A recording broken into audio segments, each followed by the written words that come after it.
instruction ni teacher sa inyo is susundin ninyo.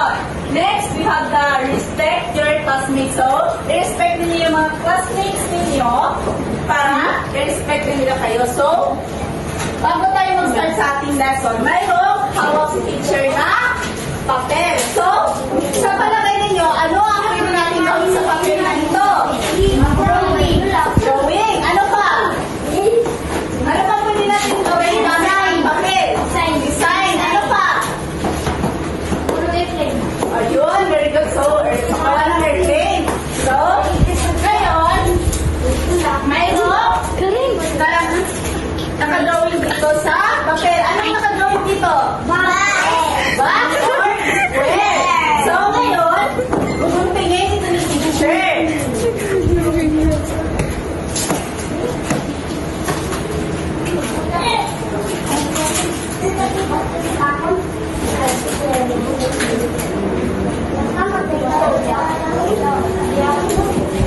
Class, hindi lang sa upuan. Huwag kang sige sa'yo. Okay? Yes, ma'am.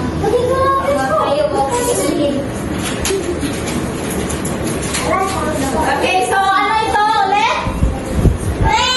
Square. So, very good. Ibibigay ito ni teacher dito sa board.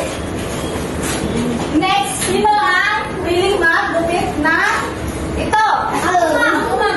Okay, si Kuya. Halika dito, Kuya. Ada na sa ako. Gupitin mo ito siya. Ito, yun niya. Si ate. Kuya. Ang tanong.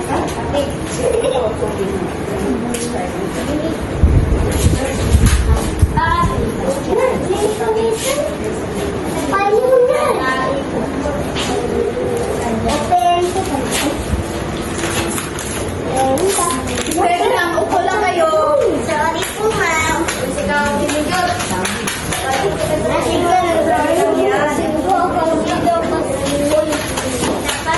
Ha? Mukhang gano'n ka? Nasa baba. Okay, very good. So, nagupit ka na. Sabay ka muna sa upuan. Mamaya may bibigay si teacher sa iyo. Yes, po. Okay, so, anong shape na ulit ito? Okay, very good. So, ngayon, babasahin na naman natin ang ating objective. Ano ba naman? Okay, basahin natin ang sabay-sabay. Objective. At the end of the lesson, the students will be able to identify paper folding and paper reading, a simple craft, making picnics. So, letter B, create a simple paper craft using folding or waving during the activity. Okay, so, ngayong hapon, ang lesson natin ay tungkol sa craft making. So, ngayon, babasahin natin ulit ang sabay-sabay. Craft making is an activity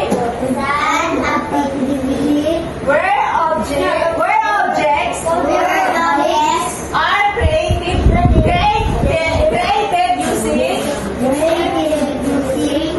hands and simple materials such as paper.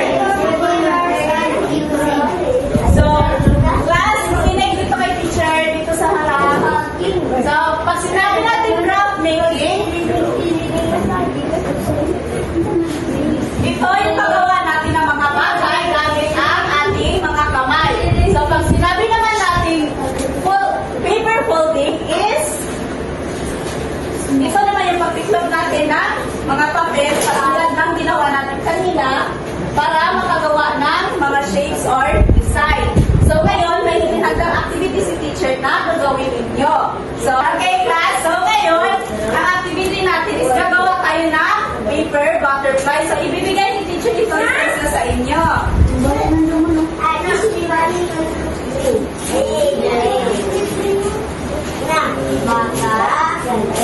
Kayo mag-alala kayo magkaibang kulay yung papel. Ay, ikaw kasi sabi sa upuan mo, dapat nag-stay ka lang sa upuan mo. Oh, yan. So, tingnan mo na kung paano gawain ni teacher. So, ipo-vote niya ni teacher. Tingnan niyo muna si teacher kasi mamaya, ano kayo.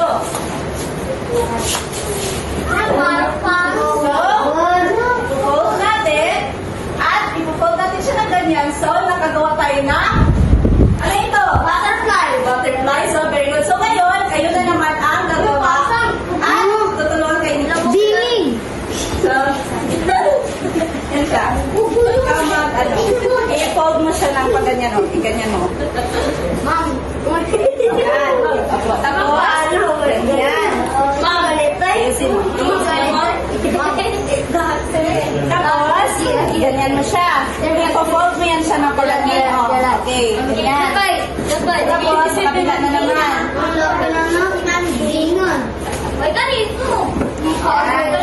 Tapos, ikot mo siya. Ikot mo ganyan. Dito. Tapos, hilain mo ito papunta dito. Yan. Akin na. Yan siya. Tapos, ikot mo yung ganyan. Yan, may butterfly ka na. Ah. Oh, sige. Dito na naman sa likod. Turuan kayo ng teacher. Sundin nyo kung paano gawin ng teacher. I-fold nyo ng ganyan. Ganyan. Tapos, ganyan mo. Tapos, ganyan na siya.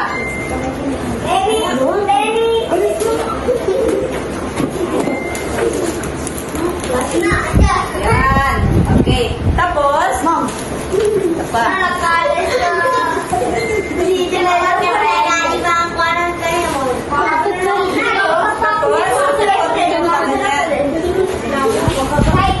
Oh, kabila na naman. Tapos, ito, itong nasa likod, ipo-fold ninyo yan siya. Pag ganyan. Oo. Ganyan.